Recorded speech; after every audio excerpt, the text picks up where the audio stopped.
She has made it her life's work to save the planet and make life better for its inhabitants. Searching for the human solution to intractable problems has led to remarkable innovation. The co-founder and former director of Vermont Energy Investment Corporation, Beth Sachs, is my guest next on Connect.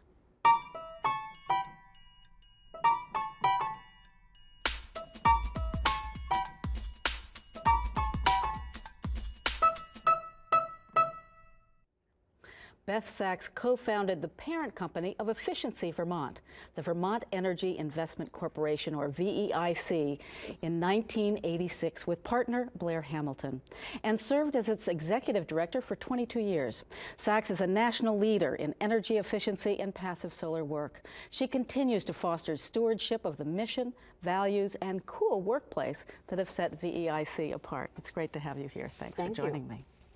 So, what was the origin of VEIC, Vermont Energy Investment Corporation? How did it come into being, this idea? It came into being because I had been doing research in energy, in solar energy mostly, and Blair and I, co-founder and partner. Partner in life. Yes.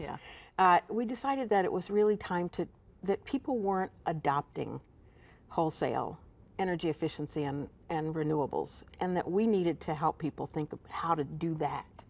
What were the barriers to doing that as opposed to research? We were done with research. So we really thought about it a lot. We thought there are three main reasons why people don't do this stuff.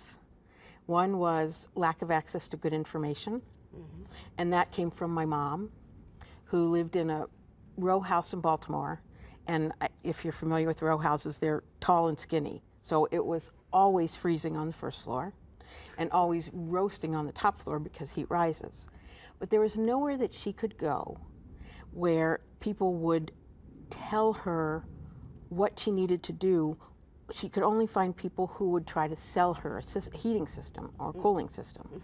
So we thought there needs to be some kind of entity that people can come to that has no vested interest in the results other than what's best for the client. So that was one of the major barriers, was access to good information, trustworthy information. And secondly, people needed access to capital. That's the investment part. Yeah, so interesting to use investment, energy investment. Well, it's because energy is an investment, not a cost.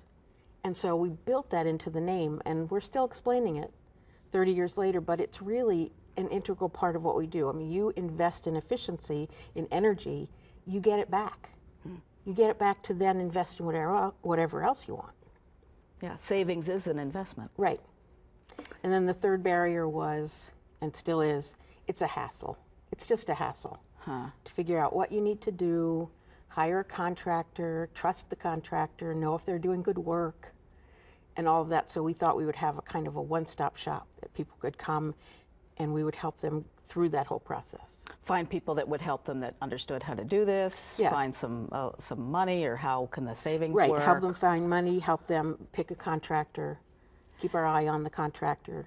So it sounds like, I mean, you had both been doing fascinating work around the environment before then, from rooftop gardens and other things, but it sounds like this was really born out of a social mission. How can people who really don't know and don't have the means get the benefit from efficiency? Yes, and that was why when we started VEIC, it's a nonprofit, so every nonprofit has a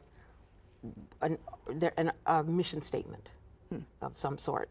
They might call it something else, or purpose statement or articles, something.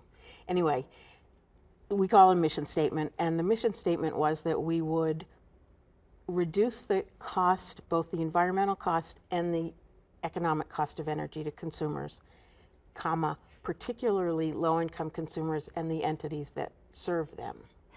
So for the first 14 years of VEIC, mostly we worked with Burlington Electric Department, the City of Burlington, Community Action Agency, the Housing Finance Agency, public housing. And then after that 14 years, you come up with a brand new idea. Efficiency Vermont, which is the nation's first efficiency utility. So help us understand that concept, because a utility, you think, I got to pay my utilities. It's gas, Right. Electric and water or whatever. Right. But this is an efficiency utility. So help us understand that concept. Okay, so in the early 80s, it became really apparent to mostly some very powerful, big environmental organizations that the electric utility industry was just a huge polluter of air, and we had to figure out a way to do something different. And so these organizations kind of went state by state to regulatory commissions in each state and said, why don't you have a regulation that says, rather than just have a utility say we want to build a new power plant or buy into a new nuclear contract or whatever, they had to save energy if it cost the same or less.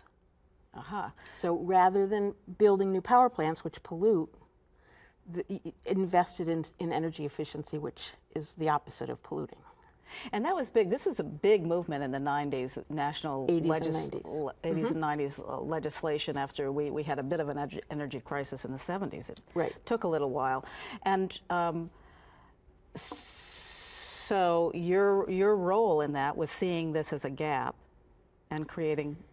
Yes, especially in Vermont. I mean, we worked on designing energy efficiency programs once the utilities were charged with doing it in 25 states. In Vermont, we designed programs, and after a while we thought, you know, there needs to be an entity that is not involved in selling electricity, because it's kind of strange bedfellows. Conflict of interest in a way. You know, because you're asking the utilities who sell electricity to save electricity. So to sell less. Right. Yeah. And some of them weren't that interested in it. And in Vermont in particular, I mean, if Vermont were all one utility, it would be a pretty small one in the world.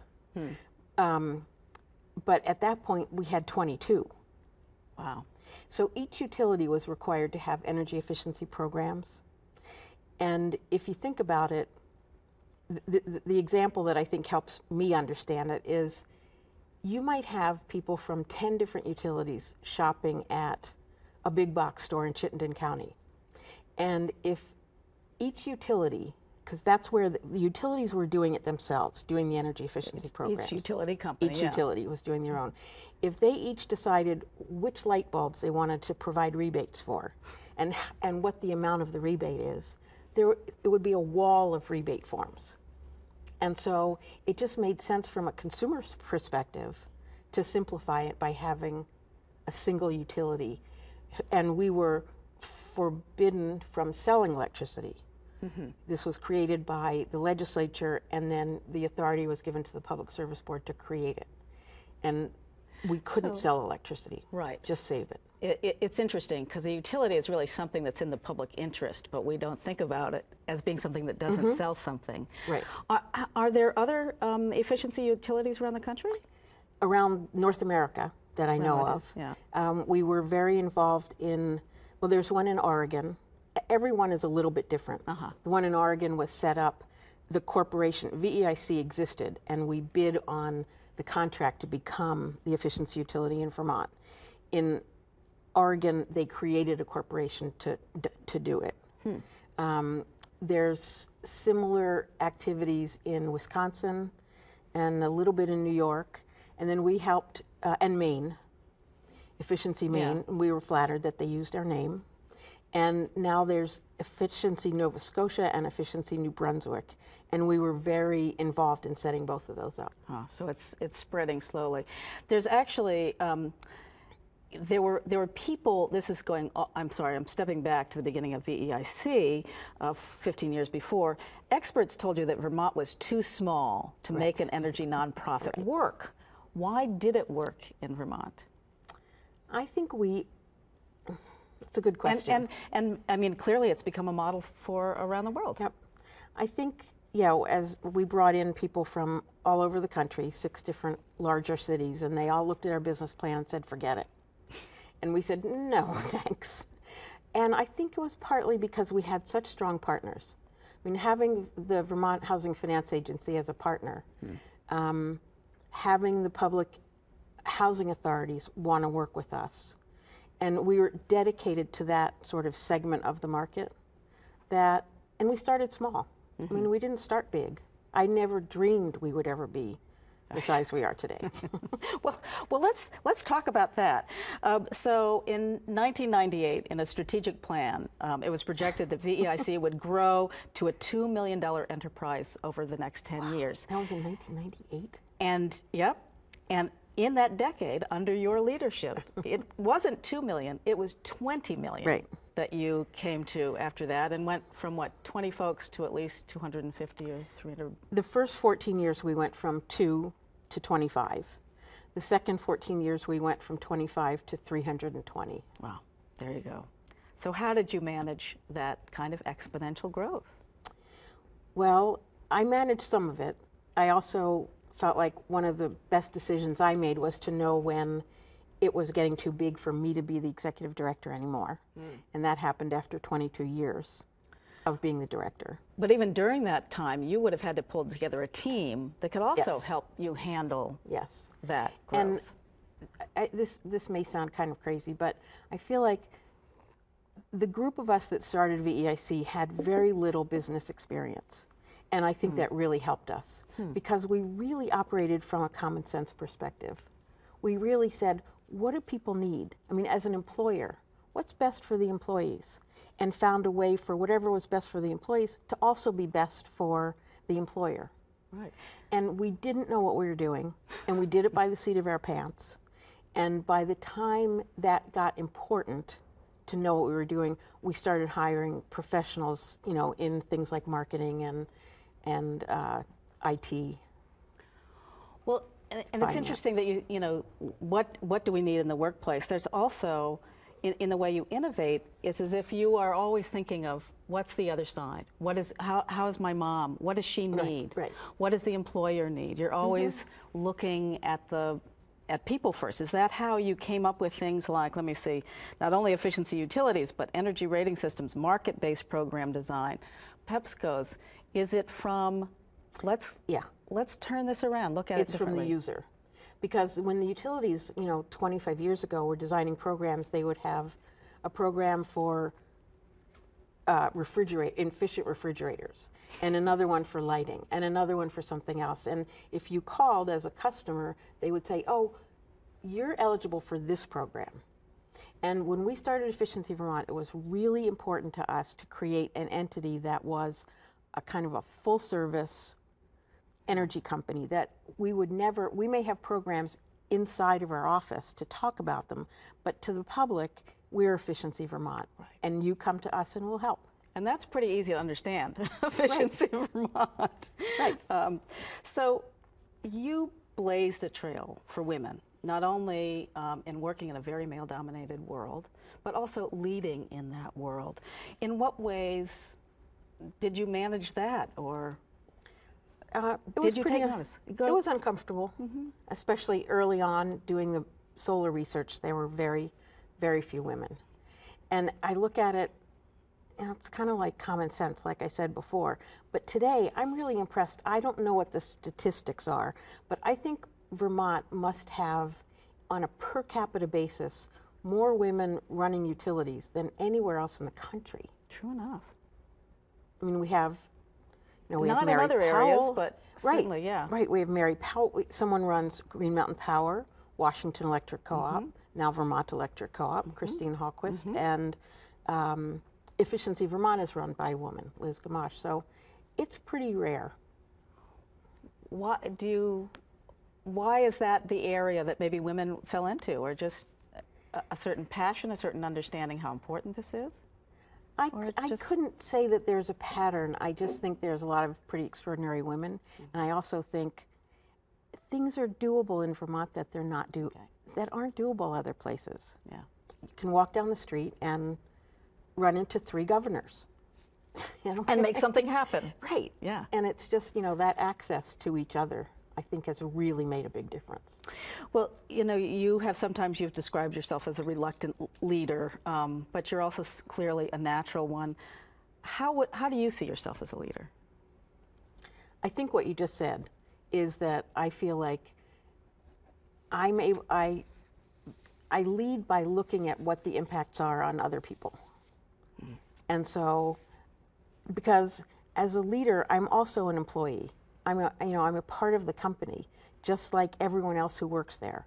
So I feel like I can be a good judge of what works for people. And also talking to people a lot. And listening. Yeah, a lot. That's what I mean. Listening, yes.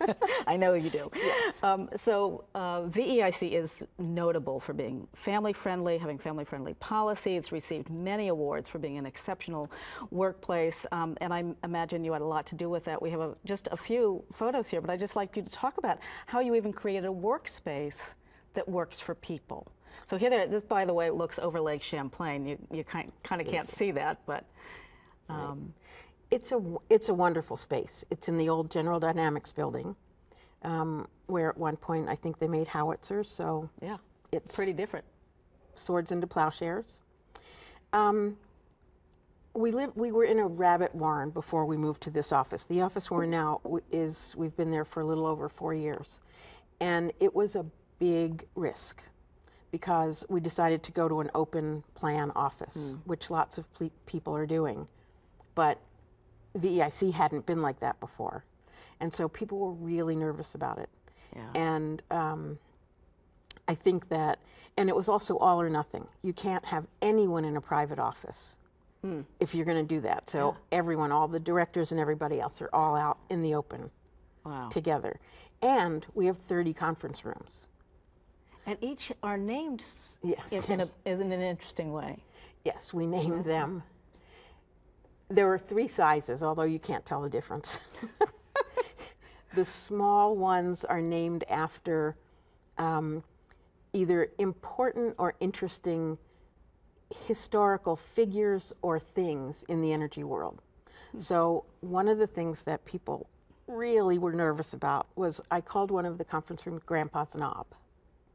And people thought that was mighty obscene in some way or another. I didn't understand it, but they thought so. And so we have a little explanation for each conference room. Grandpa's Knob was down near Rutland, a little hill, and it was the first time that a wind turbine was connected to an electric grid anywhere in the country. Wow.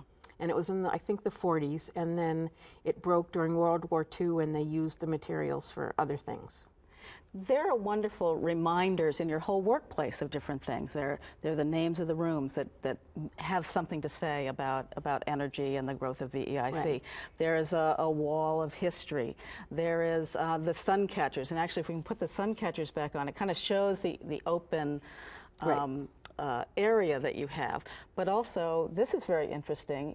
Instead of giving somebody a watch, right, after 25 years. After 25 years, you get one of these, and how does this work again? Well, it's called the Fibonacci Series. Okay. It's an equation or a set of numbers that describe a lot of ways that things grow in the natural world, like nautilus shells, the distance from one chamber to the next. As things grow. Yeah. And so I thought, you know, if you've been there for 25 years, you know, you're ready to go. I know that. But it's exciting in the first year and the second and the third. And the Fibonacci series, it goes 1, 1, 2, 3, 5, 8, 13, 21, and then 35. So you get one at each of those. So in the beginning, you get them often, which is really exciting. Sure. By the time you've been there for 21 years, you have to wait 13 years for another one. So I'll get my next one in 34, which I don't plan on getting. And those are the little pieces that hang from the big one. That hang from the sun catcher, yep. Yeah, and people get those the day they start. So what else, so what should a workplace be? You've got these, what are you trying to make sure happens for your employees in the workplace? In the workplace. Well, the main thing from doing a lot of talking to people and listening to people is light.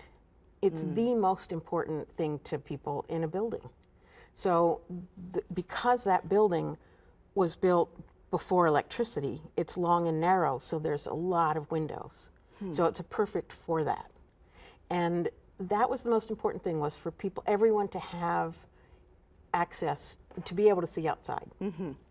Now there's lots of other things, and you know, social justice is a big part of what we do. As I said, our mission statement, we're trying to be the nexus of environmentalism and social justice. So we have artwork from all over the world. We have posters about, you know, from Martin Luther King and from the marriage equality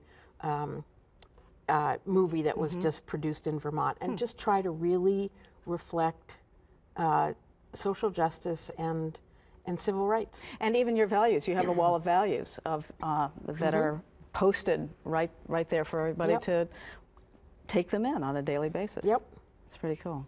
And it's worked. People smile when they come off the elevator. Yeah. It's great. It's true. How have you encouraged creativity, and why would you, in this very high-tech world, is that important, and how have you done it? I mean, you must have, because you keep coming up with these very innovative ideas. I will say it gets harder and harder as we get bigger and bigger to really keep innovation and creativity part of everything we do. It's hard, and it's more of a challenge than ever, and I'm committed to it. It's one of our values. And it's not about the technology so much. I mean, there is some, and people at VEIC are passionate about technology. Sure. I mean, if you want to have like a riot there, you just talk about a new bathroom fan. So, but it's also how we design programs. So that, let's say Efficiency Vermont was going to start, you know, some kind of an effort to get street lighting, say, which we are doing in towns. It's important for us not to just put out an announcement and hope that the towns hear about it, but for us to go out to the less wealthy towns who may have less resources to keep up on that stuff. So that kind of creativity and innovation, I think, are really important, is to think about who's using it and how we're bringing everybody, you know, access to what we do. And what they need, and how to break down the barriers that are there. Even probably finding money. Your partner, Blair Hamilton, battled with non-Hodgkin's lymphoma for 20 years. So much of your marriage, and also while building a company and raising a child. How did you manage that burden? You know, it wasn't a burden. People say, oh, you were so brave, or must have been so hard, but it is what it is. And so, you know, we had a baby the day that we started VEIC, essentially, and Blair was diagnosed 3 years later. So he was diagnosed when our son was 3. And it was just part of life. I mean, Blair didn't stop for a minute to think about what if or why me, and I never did either. And you two were the dynamic duo. You were kind of foils for each other in a way. He was an engineer, right? No, but he played one very well on television. He was actually an architect. That's right. But he had taken a lot of engineering classes, so he was our top engineer for a while. Now we have a lot more. Indeed. In 2008, you handed over the reins of VEIC to a new executive director, CEO, to carry on. What advice do you have about leadership change? Oh, that's so interesting. I feel like Scott Johnstone, who's the new he's been there for 8 years. I feel like we did something pretty remarkable. I think it's really hard for founders to let go. And it was harder for Blair than me, and then he died, so he let go. It was really easy for me to say, Scott's the executive director now, the day he started, and I am there to support him any way I can. And it just never became a problem. I never felt like it was a problem. I mean, partly because we're similar. We make a lot of similar decisions, but they were all his to make. Yeah. And people said, you can't do that. You can't stick around.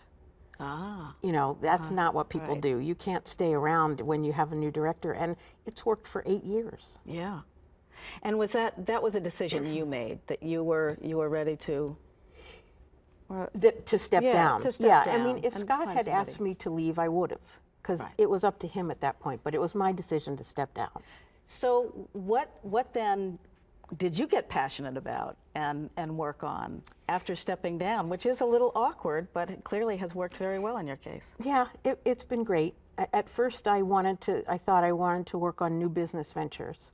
So I appointed myself the director of Chaos, which is like in Get Smart, KAOS, but in our case stood for Kick-Ass Opportunity Sector. And then I found out I had some good ideas, but I didn't have a very good business development acumen. So I stopped doing that. Well, I'm sure you had also people at VEIC that were. Well, or we hired them, yeah.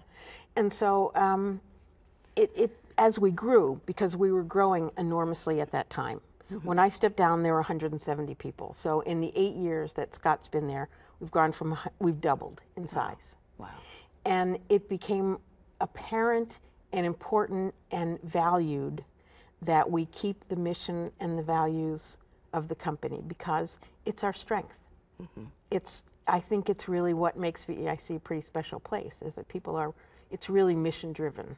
And you seem to have rededicated yourself to those values. Yes, and for a lot of reasons, it was, for a while we weren't thinking about social justice all the time, because we were doing so many new things when we became Efficiency Vermont, but we really doubled down on that. You've brought that back, and of course saving the planet. Yeah. Okay. Beth Sachs, thank you so much. Well, thank you for having me. And thank you for joining us. Vermont PBS would also like to connect with you. Feel free to reach out with feedback and ideas at connect@vermontpbs.org. You can also check out other episodes and extra material at the Vermont PBS website. See you next time.